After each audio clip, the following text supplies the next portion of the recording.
This is everything.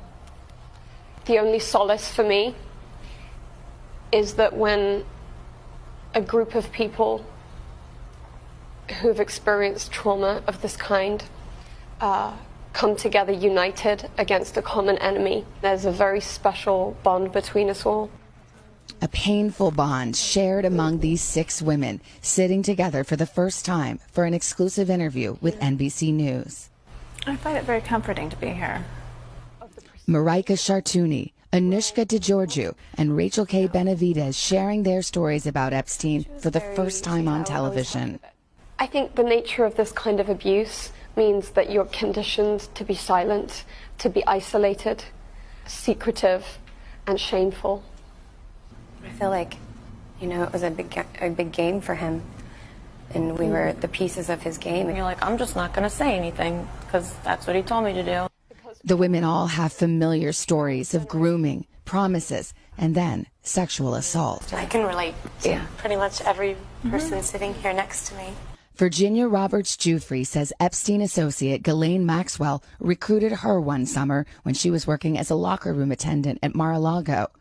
In her first broadcast interview, Virginia tells NBC News what she has previously alleged in court filings, that Epstein directed her to also have sex with a number of powerful men, among them Britain's Prince Andrew. He was an abuser. He was a participant. Virginia says she was 17 when this photo was taken with the prince in Maxwell's London townhome, next to the bathroom where she says he sexually abused her. What happened? The first time in London, I was so young. Ghislaine woke me up in the morning and said, "You're going to meet a prince today." I didn't know at that point that I was going to be trafficked to that prince. And then that night, Prince Andrew came to her house in London, and we went out to Club Tramp. Prince Andrew got me alcohol. It was in the VIP section. I'm pretty sure it was vodka. Prince Andrew was like, "Let's dance together." And I was like, okay. And we leave Club Tramp, and I hop in the car with Ghislaine and Jeffrey, and Ghislaine said, "He's coming back to the house, and I want you to do for him what you do for Epstein." I couldn't believe it.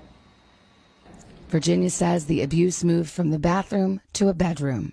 He wasn't rude or anything about it. He said, you know, thank you, and some kind of soft sentiments like that, and left. I just couldn't believe it. I couldn't believe that even royalty were involved.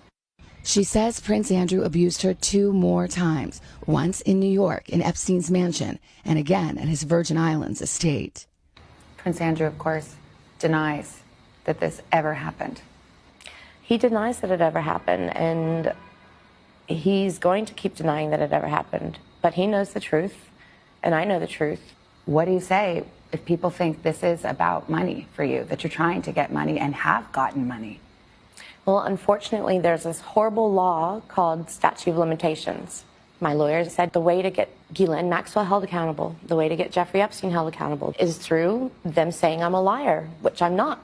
So it's called a defamation suit. Like all others she's named, Prince Andrew has denied the allegations. Buckingham Palace telling NBC News in a statement, "It is emphatically denied that the Duke of York had any form of sexual contact or relationship with Virginia Roberts. Any claim to the contrary is false and without foundation."